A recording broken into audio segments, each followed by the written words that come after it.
Olá, o Ciência é Tudo está começando, trazendo para você muita informação e conteúdos sobre ciência, tecnologia e inovação. Nesse episódio, nós vamos para o fundo do mar conhecer o Plano Nacional da Década da Ciência Oceânica no Brasil. Você vai saber também o que são e qual a diferença entre os lagos atmosféricos e os rios voadores. Vamos conferir a animação Astronomia em Doses, série lançada no ano passado pelo Museu de Astronomia e Ciências Afins. Tudo isso e muito mais no Ciência é Tudo. Então vem comigo nessa viagem pelo conhecimento.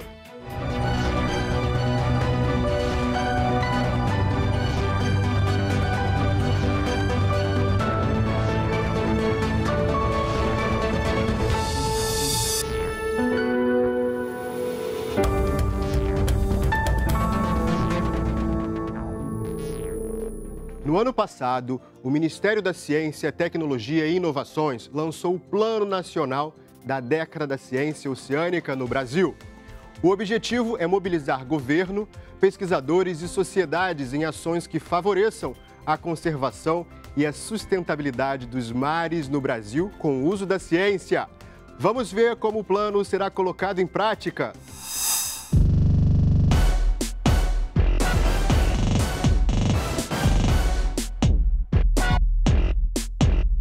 O Plano Nacional da Década da Ciência Oceânica no Brasil é um instrumento que foi lançado pelo governo brasileiro em resposta ao movimento internacional que instituiu a Década da Ciência Oceânica das Nações Unidas. Então, o plano ele traz um conjunto de instrumentos de gestão e de implementação para ações estratégicas no Brasil que vão atingir os resultados e os objetivos da Década do Oceano no mundo e no Brasil. E a Década do Oceano ela foi construída em torno de 7 resultados esperados. Que nós esperamos em 2030 termos um oceano que é limpo, ou seja, a gente conheceu as suas fontes de poluição e minimizou, restaurou, regenerou, diminuiu esse impacto. Se ele é limpo, que ele também seja saudável e resiliente, a nossa biodiversidade, os nossos ecossistemas funcionem de forma correta. E se ele é limpo, saudável e resiliente, produtivo, que ele seja seguro, que essa nossa relação de navegação, esporte, cultura, uso do oceano, a relação das cidades costeiras que vivem com o oceano num cenário de mudança do clima, que a gente tenha um oceano seguro, a gente conheça ele suficientemente para ter tomadas de decisão e uma exploração segura. Esses são os 7 resultados esperados com base em ciência, informação de recursos humanos e em construções conjuntas. Pelo MCTI, uma série de ações serão realizadas e algumas já estão em práticas e estão lá indicadas no plano. O plano ele se relaciona com todas as políticas públicas dedicadas à gestão do oceano ou à produção do conhecimento científico em oceano e Antártica. E assim há uma inter-relação entre todas as ações do governo federal voltada para o oceano e o que a gente busca alcançar com os resultados da década. O Maré de Ciência ele é uma construção de vários colegas da Unifesp, onde nós pensamos como envolver a sociedade e construir ciência com a sociedade, com cada um dos setores da sociedade. Entender esse papel da ciência no nosso dia a dia. A ciência está sempre presente na nossa vida, em cada uma das nossas ações, em todos os momentos. E ela é como uma maré, né? A maré tem um movimento, a água, né? Uma hora ela está mais alta, mais baixa, ela é mais forte, ela é mais fraca, mas ela está sempre se movimentando, sempre dinâmica. Assim é a ciência. E assim é a ciência na nossa vida. Algumas vezes mais presentes, outras menos, mas sempre presente e sempre movimentando esse dinamismo da nossa vida. E o Maré de Ciência, então, que traz esse movimento da ciência, ele se envolve e traz um dos pilares da Década do Oceano, que é a cultura oceânica. Uma iniciativa também de destaque é o lançamento da Aliança da Cultura Oceânica, que foi feita em parceria com a Unesco e a Unifesp, e é uma rede de gestores públicos, sociedade civil e setor privado, de pessoas interessadas em promover a cultura do oceano para o desenvolvimento sustentável em várias iniciativas, seja no envolvimento de escola, ações públicas, enfim, uma enormidade de diversidade de ações. Existe a Olimpíada Brasileira do Oceano, que ela não é apenas para as escolas, ela é aberta a todos os cidadãos e cidadãs desse país para que possam participar, seja numa prova de conhecimento, ou seja desenvolvendo projetos socioambientais na sua comunidade, ou seja trazendo e nos mostrando as suas atividades artísticas, culturais ou tecnológicas relacionadas ao oceano. Lançamos o programa Escola Azul, que é um programa perene para adesão de qualquer escola interessada a trabalhar no seu currículo ações de oceano e de desenvolvimento sustentável. A Escola Azul, ela é um programa que o Brasil tem liderado no Atlântico, né, que existe em muitos países mundiais e vem crescendo, que é um convite às escolas, aos espaços formais de ensino, em colaboração com os espaços não formais de ensino, para que nós possamos compreender como tratar a questão do oceano e os objetivos da década de uma forma transversal no currículo escolar. Outras ações envolvem investimento em infraestrutura, então o programa Ciência no Mar tem fomentado a recuperação e a manutenção dos navios de pesquisa hidroceanográfica. Temos o Vital de Oliveira que no momento está docado para manutenção e estamos investindo na recuperação de todos os equipamentos científicos do navio e dos laboratórios embarcados, não só do navio Vital, mas de outros navios da Marinha que têm apoiado as comissões de pesquisa e investigação hidroceanográficas. Também temos investimento nos laboratórios e nos sistemas de projetos de observação oceânica, que provém dados das variáveis oceânicas essenciais para o Brasil e em cooperação com o resto do mundo. Projetos importantes como o Pirata, o Sincosta, enfim, e outros que nos dão informações atualizadas 24 horas sobre a situação do oceano.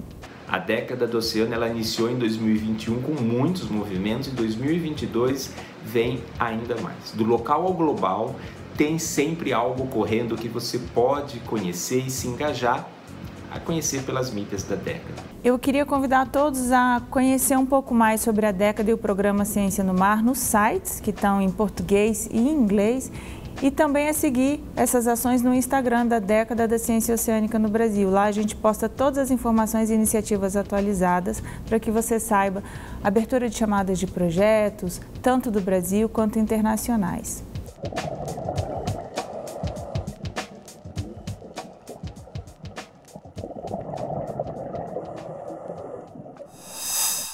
O cientista norte-americano Brian Mapes observou e descreveu um novo fenômeno meteorológico que chamou de lagos atmosféricos. Entender esse fenômeno pode ajudar a combater a seca em determinadas regiões. Vamos saber o que são esses lagos e qual a diferença entre eles e os rios voadores. Você já ouviu falar dos rios voadores? Rios voadores são os cursos de água atmosféricos que são formados por massas de ar carregadas de vapor de água. Essa corrente de ar invisível e que é levada pelos ventos carrega a umidade da bacia amazônica para o centro-oeste, sudeste e sul do Brasil. E quando a umidade dos rios voadores encontra situações climáticas propícias, ela se transforma em chuva. Um fenômeno importante para o equilíbrio climático e ambiental e que mostra a importância da preservação da Amazônia. No clima brasileiro, eles são extremamente importantes porque é uma quantidade imensa de água que vem na forma de vapor, né? Da região amazônica, por exemplo, que é transportado pela circulação geral da atmosfera. Na Amazônia, os ventos na região em geral circulam, né, de leste para oeste, principalmente na parte mais baixa da atmosfera, ali por conta da grande evapotranspiração das árvores naquela região. Essa camada mais baixa ela tem assim, grande quantidade de vapor e pela circulação, ao atingir aquela barreira natural que é a Cordilheira dos Andes, esses ventos se desviam para o sul, trazendo essa umidade. Esses ventos então eles alimentam as regiões sul, sudeste e centro-oeste do Brasil. Então esses rios voadores são obviamente extremamente importantes para a produção agrícola, para a população dessas regiões. A gente depende diretamente dessa água que vem pelos rios voadores da Amazônia. Agora, uma nova descoberta aponta a existência de um outro fenômeno meteorológico e raro, os lagos atmosféricos.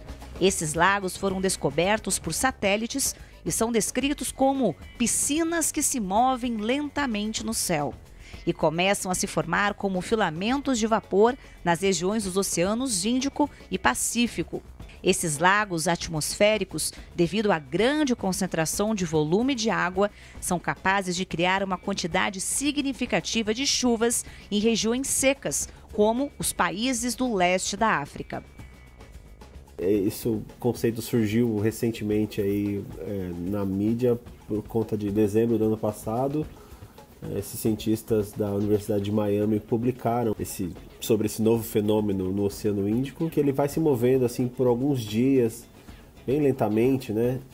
E traz chuva para uma região bem árida na África, principalmente na costa leste. Então, esses também são extremamente importantes para aqueles países, né? Apesar das notícias sobre a descoberta da existência dos lagos atmosféricos, o climatologista do INPE ressalta que o conceito já vem sendo utilizado para descrever o clima na Amazônia desde 2012 e que tem muitas semelhanças com os rios voadores. Os lagos atmosféricos, na verdade, não se diferenciam muito dos rios atmosféricos ou dos rios voadores. Na verdade, a gente pode dizer que na Amazônia também se forma um grande lago atmosférico, por conta de estar ali dia a dia evaporando, né, 3, 4 milímetros por ano, que dá uns 1.200, 1.500 milímetros de água por ano. É muita água, né, que evapora todos os dias. E esse pool de vapor fica numa região amazônica durante muitos dias e é transportado relativamente lentamente, mas também uma parte chove, uma parte se recicla.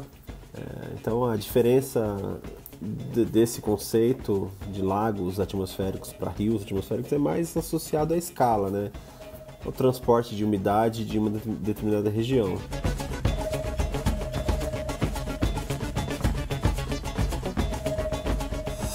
E agora a gente vai conhecer uma série incrível lançada pelo MAST, Museu de Astronomia e Ciências Afins. A animação mostra o cotidiano de uma família curiosa que se interessa por temas astronômicos. O projeto foi elaborado por uma equipe da Coordenação de Educação e Popularização da Ciência. Vô, meu amigo falou que vai se inscrever para ir para Marte. Sério, minha neta? Que legal! Bem que eu gostaria de sentir como é que é estar em outro planeta. Mas isso é possível, vô? Dá mesmo para viver em outro planeta? Olha, você me pegou. A dúvida de Sofia e de Sabino é a de muitos. Quais as chances de vivermos em outros planetas? Essa e outras tantas questões são trocadas entre neta e avô na série Astronomia em Doses, produzida pelo MAST, Museu de Astronomia e Ciências Afins. Na animação, esta família antenada nos assuntos do universo recorre sempre a um especialista que tem a resposta na ponta da língua, até mesmo quando a questão é sobre a forma da Terra. Um outro indicativo bastante interessante da esfericidade da Terra é você observar um eclipse lunar. O eclipse lunar ocorre quando a Terra está entre o Sol e a Lua. A projeção da Terra na Lua é circular, o que indica que a gente está na superfície de um globo. Um outro indicativo bastante interessante é você se aproximar de um litoral montanhoso embarcado. Você percebe o seguinte fato: primeiro você avista o topo das montanhas, para quando o barco vai chegando mais próximo, você consegue avistar a base. De maneira semelhante, a gente pode observar um barquinho se distanciando no horizonte. Ele não some por completo de uma só vez. Primeiro você percebe que a sua base some, para depois sumir o topo.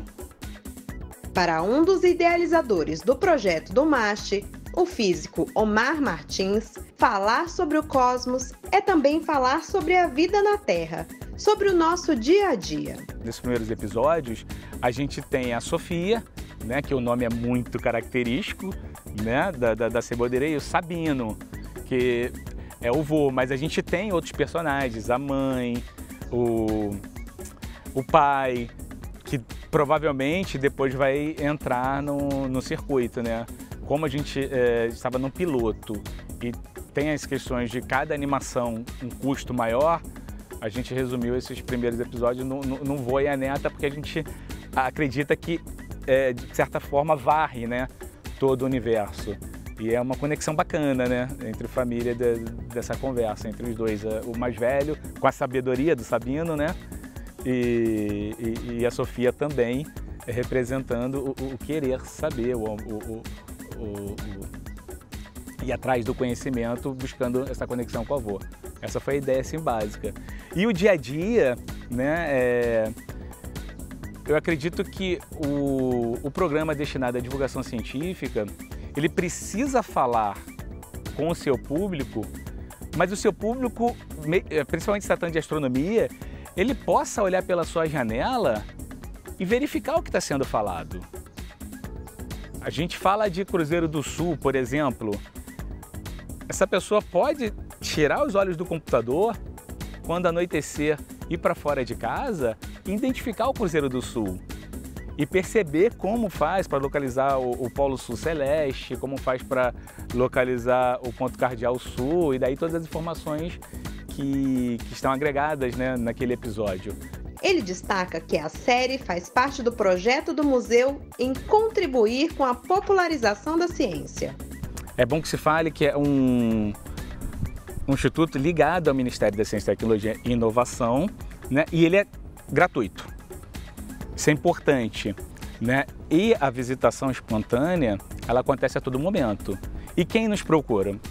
Sociedade, né? Então a gente tem o que a gente chama de público espontâneo, que vem para cá e às vezes compra um telescópio e quer saber como se usa, vem para o nosso programa de observação do céu. A gente tem o curso específico para formação de professores, que para mim é muito caro, que é algo que eu toco bastante, porque o professor, ele é um multiplicador.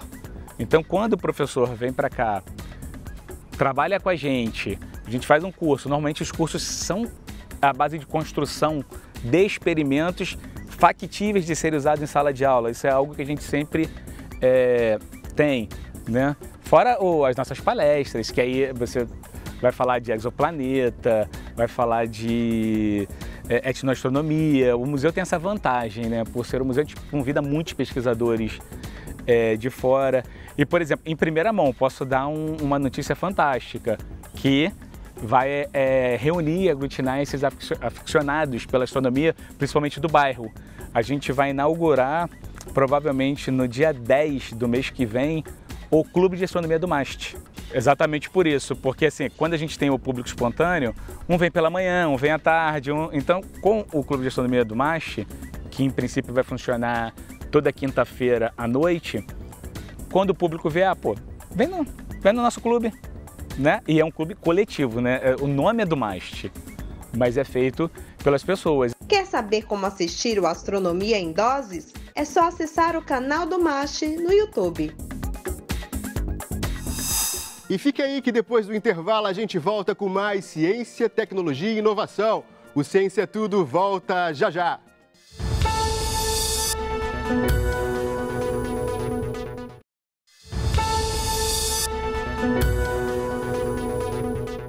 Estamos de volta com Ciência é Tudo, a sua revista semanal sobre ciência, tecnologia e inovação. E para começar esse bloco, vamos conhecer algumas profissões científicas ligadas ao mar. O mar dos pescadores, dos marinheiros, dos oceanógrafos, dos biólogos marinhos, mergulhadores, surfistas e de todos nós. E como diria o poeta, quem é do mar não enjoa.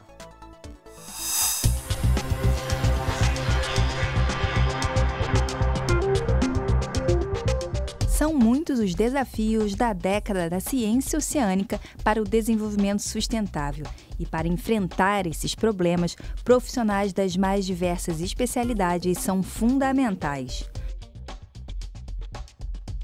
O desenvolvimento da ciência e da tecnologia nos permite cada vez mais pesquisar e explorar as águas salgadas que cobrem 70% do planeta.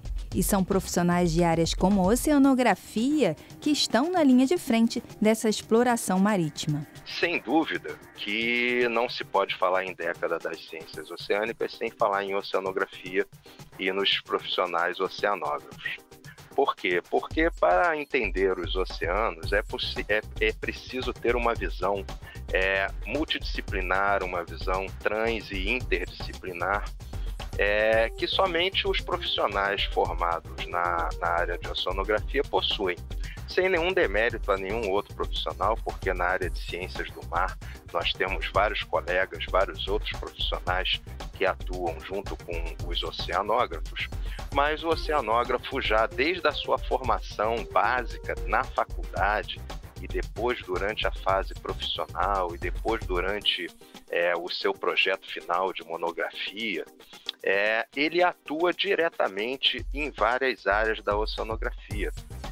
A oceanografia é uma ciência multitrans e interdisciplinar, onde você não pode observar os fenômenos da natureza, no mar principalmente, sem essa visão das 4 áreas, que nós chamamos fundamentais da oceanografia. A oceanografia estuda os mares e toda a sua complexidade, que envolve aspectos físicos, químicos, biológicos e geológicos. Ao lado da climatologia e da meteorologia, ela ajuda a conhecer e entender melhor os processos que acontecem nos ambientes marítimos. Se nós não analisarmos essa vida na água do ponto de vista físico, por exemplo, as correntes, as marés, as ondas, como elas interagem com essa fauna, com essa flora marinha, os compostos físico-químicos, a dinâmica físico-química dos elementos químicos na água, que são fundamentais também para essa vida na água, os próprios processos geológicos do fundo do mar, que possibilitam que esses sedimentos, essas rochas, interajam com a coluna d'água, liberando nutrientes e uma série de outros minerais, nós não podemos entender como a vida pode ser preservada nos oceanos e, consequentemente, a vida preservada nos oceanos é a preservação do nosso próprio planeta, é a preservação da vida do ser humano. Além da oceanografia, as ciências do mar também contam com profissionais que lidam especificamente com a vida nesse ambiente marítimo. A biologia marinha estuda os seres vivos que habitam os oceanos, desde os mais simples, como esponjas, até os mais complexos, como golfinhos e baleias. Os biólogos marinhos podem atuar não só nos mares, como em mangues, recifes e costões. Entre os principais desafios desses profissionais estão o aquecimento global, que pode impactar o nível dos oceanos, e a poluição marinha, que já afeta a vida de muitas espécies no mar. O Ciência Tudo está quase terminando. Mas antes, vamos com o nosso tradicional giro de notícias da semana. A Agência Espacial Brasileira, a autarquia vinculada ao Ministério da Ciência, Tecnologia e Inovações, completou 28 anos de existência. As celebrações contaram com uma série de atividades, como uma projeção mapeada na cúpula externa do Museu Nacional da República, em Brasília. Também foi realizada uma cerimônia híbrida com entrega da menção de honra ao mérito espacial para algumas das personalidades que contribuem com o setor espacial. Durante o evento, foi inaugurada uma exposição fotográfica de João Garrigó, feita para a Agência Espacial Brasileira com o título de Da Terra à Lua. Há uma percepção de alguns pesquisadores que em torno dos 28 anos ocorre a maturação da parte neurofisiológica do cérebro, o que nos permite já dizer quem somos nós o que representamos e com o que nos identificamos. Por analogia, podemos dizer que hoje esta agência encontra-se numa fase de maturação, de um longo processo de aprendizagem, de fortalecimento e de adaptação aos novos cenários nacionais e internacionais. O Ministério da Ciência, Tecnologia e Inovações participou do primeiro Fórum ITL de Inovação do Transporte, Novas Tecnologias e Conectividade nas Rodovias Brasileiras. Realizado em parceria com a Confederação Nacional dos Transportes e o SESC-Senat, o evento fomentou a troca de conhecimento sobre ferramentas e tendências inovadoras e tecnológicas aplicáveis ao setor de transporte. O ministro Marcos Pontes destacou as evoluções no modal aéreo, além de avanços em áreas como materiais avançados, propulsão e sistemas embarcados. Já é uma realidade, veículos autônomos, por exemplo, podendo operar com um tempo de latência muito baixo, que o 5G oferece, assim como a inteligência artificial, trabalhando em conjunto com esse tempo de latência baixo, oferece mais segurança a esses veículos e mais controle de todos os sistemas do veículo, de forma como uma espaçonave ou uma aeronave vamos dizer assim, de alta tecnologia embarcada, que a gente chama dos aviões de aviônicos. Isso aí passa a ser visto agora em veículos terrestres, em veículos marítimos e etc. Então, a possibilidade de operação autônoma, a possibilidade de ter os sistemas todos monitorados a cada fração de segundo e traduzindo tudo isso para a segurança do veículo e o conforto dos passageiros, certamente isso vai dar uma mudança completa no nosso panorama. E o Ciência é Tudo de hoje está chegando ao fim. Eu espero que você tenha aproveitado nossa jornada pelo universo da ciência, tecnologia e inovação. Se você quiser rever esse ou qualquer outro programa, basta acessar o canal da TV Brasil no YouTube ou acompanhar tudo pelo aplicativo TV Brasil Play. É isso aí, pessoal. Sábado que vem a gente tem um encontro marcado, no mesmo horário, hein? Tchau, tchau!